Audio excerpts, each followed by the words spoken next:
Hello class 8 Hindi वाले बच्चे, good morning to all. कल हम आपको पढ़ा रहे थे कविता 10 जीवन नहीं मरा करता है के भाग 1, और आज हम आपको पढ़ाएंगे इसी कविता के जीवन नहीं मरा करता के भाग 2। पेज नंबर है आपका 60। तो कविता जो है पेज नंबर 60 पर कुछ इस प्रकार से है। वस्त्र बदल कर आने वालों, चाल बदल कर जाने वालों, चंद खिलौनों के खोने से बचपन नहीं मरा करता है। अगली पंक्तियां हैं। कितनी बार गगरियां फूटी, शिकन न आई पनघट पर, कितनी बार किश्तियां डूबी, चहल पहल वैसी है तट पर। तम की उम्र बढ़ाने वालों, लौ की आयु घटाने वालों, लाख करे पतझड़ कोशिश पर, उपवन नहीं मरा करता है।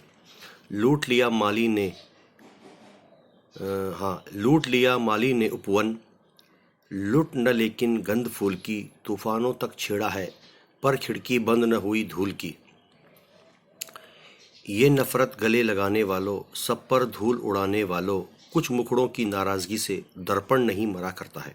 गोपाल दास नीरज ने इस कविता को लिखा है। एक बार फिर पढ़िए। वस्त्र बदल कर आने वालों, चाल बदल कर जाने वालों, चंद खिलौनों के खोने से बचपन नहीं मरा करता है। कितनी बार गगरियां फूटी, शिकन न आई पनघट पर, कितनी बार किश्तियां डूबी, चहल पहल वैसी है तट पर। तम की उम्र बढ़ाने वालों, लौ की आयु घटाने वालों, लाख करे पतझड़ कोशिश पर, उपवन नहीं मरा करता है।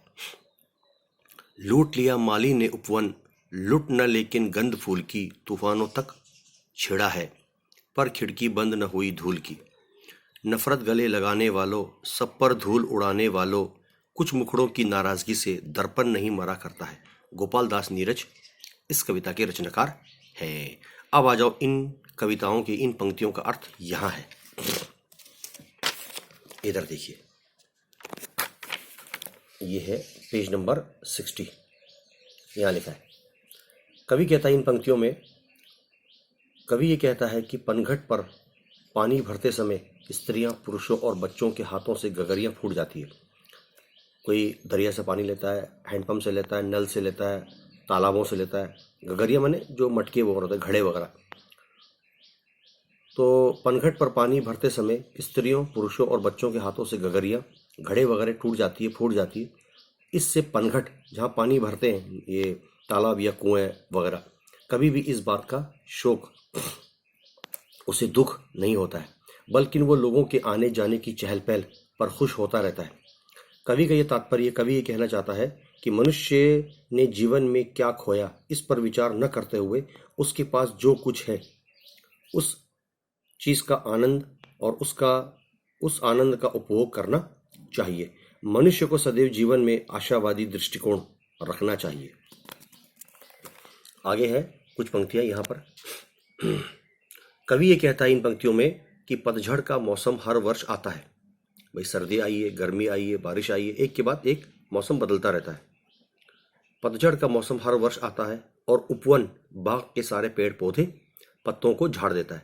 परंतु कुछ समय के बाद ही जब वसंत ऋतु का आगमन होता है, जब वसंत मौसम जब आता है, पेड़ों पर पत्ते आने शुरू हो जाते हैं, तो पुनः दोबारा पेड़ पौधे नए पत्तों से लद जाते हैं और वो जो वातावरण है बहुत ही सुंदर प्रतीत होने लगता है।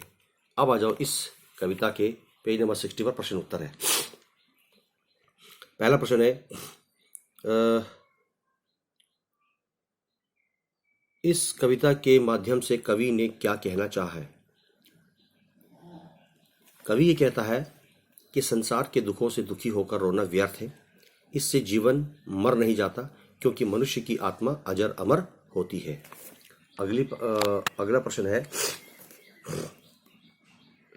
कवि ने कैसे लोगों को ललकारा है। कवि ने कैसे लोगों को ललकारा है। जैसे पहला इसका उत्तर है, विपत्ति से घबरा कर रोने वालों को। आगे आ जाओ। अच्छा, जीवन को आनंदित, एक मिनट है, हाँ, जीवन को आनंदित बनाने वालों को, अज्ञान और बुराई का प्रचार करने वालों को, ऐसे लोगों को ललकारा है कवि ने। तीसरा प्रश्न है, कवि ने क्या क्या उदाहरण देकर हमारा हौसला बढ़ाया है।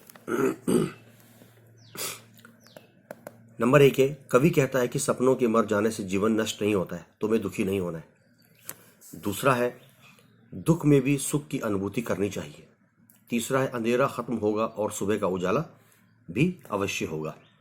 चौथा है, पतझड़ के आने से कभी भी उपवन खत्म नहीं होता है।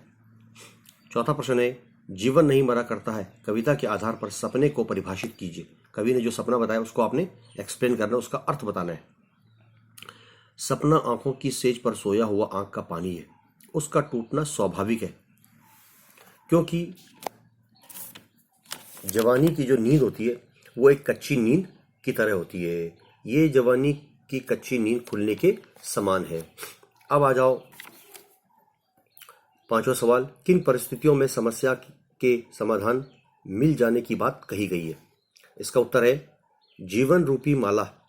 कवि कह रहा है जीवन रूपी माला जो है अगर बिखर गई तो समस्या हल हो जाती है, क्योंकि जब तक मनुष्य का जीवन रहता है तब तक ही समस्या का अस्तित्व रहता है। सातवां प्रश्न है, पनघट पर घड़े फूटने से और जलधारा में नावों के डूबने पर भी तट पर चहल पहल बनी रहती है, क्यों? कवि ने किन उदाहरणों के आधार पर यह बताना चाहा है? यानी कवि ने ऐसा क्यों कहा है कि भाई पनघट पर बड़े घड़े फूट जाते हैं पानी उठाते हुए, और ये क्या दरिया में या समुद्र में जलधारा में जो नाव वगैरह कभी डूब जाती है तट पर किनारे पर, फिर भी लोगों का आना जाना रहता है, वहां पर शोर शराबा, वहां पर चहल पहल पहले की तरह सदैव बनी रहती है। कवि ने इन उदाहरणों को कहकर क्या आधार, क्या अर्थ हमें बताना चाह रहा है? कवि कहता है मनुष्य का पैदा होना और मनुष्य का मर जाना ये क्रम निरंतर चलता रहता है। जीवन का जो चक्र है ये सदैव चलता रहेगा, जब तक ये संसार, जब तक ये ब्रह्मांड बना हुआ है तब तक। मनुष्य का आना, मनुष्य का जाना, यानी मनुष्य जो पैदा होता है, मनुष्य मर जाता है, ये सिस्टम जो है, ये जो क्रम है, सिलसिला, ये निरंतर जीवन में चलता रहता है। मनुष्य के मरने से आज तक जीवन में कोई शून्यता नहीं आई है।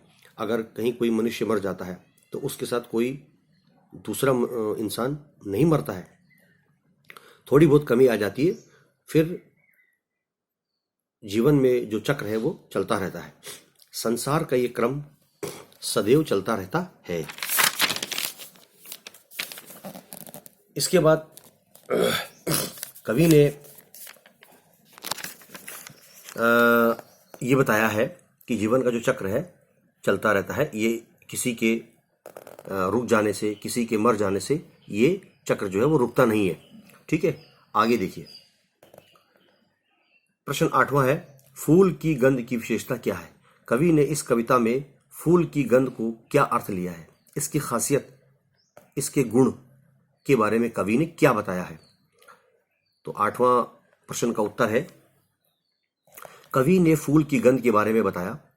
फूल की गंध आत्मा के समान अविनाशी होती है, ये नष्ट नहीं होती है। जैसे इंसान का मर जाना, इंसान का शरीर जो है वो आत्मा का साथ छोड़ देना है, तो उसको चाहे आप शरीर को जला दो, दरिया में बहा दो, या गड्ढा खोदकर उसको दबा दो, तो इससे आत्मा का कोई लेना देना नहीं था, क्योंकि आत्मा जो है वो अजर अमर होती है, वो कभी नष्ट, कभी खत्म नहीं होती है। तो फूल की गंध आत्मा के समान अविनाशी है, ये नष्ट नहीं होती है, आत्मा जो कभी मरती नहीं है। उसी प्रकार माली उपवन को भले ही नष्ट कर दे, जो फूल पौधों में, पेड़ पौधों में पानी देने वाला माली होता है, गार्डनर, वो उन बगीचों को खराब कर दे, परंतु वो फूल की गंध को कभी नष्ट नहीं कर सकता। फूल की गंध तो पूरे वातावरण में बिखर कर चारों ओर उसकी सुगंध जो है, उसकी खुशबू जो फैल जाती है, और पूरा वातावरण जो है एक मनोरम की, चारों तरफ मनोरम एक गंध फैल जाती है। तो नष्ट होने वाली चीज़ जो होती है वो शरीर है और पेड़ पौधे होते हैं, लेकिन बाग जो है वो जिस तरह से आप उस उपवन को आप बनाएंगे, सजाएंगे, उसी प्रकार का वो रूप ले लेगी। तो कहने का अर्थ क्या हुआ? फूल की गंध तो वातावरण में फैलकर चारों ओर अपनी सुगंध फैला जाती है, जिससे वहाँ का माहौल बहुत ही सुंदर और मनोरम बन जाता है। धन्यवाद बहुत बहुत।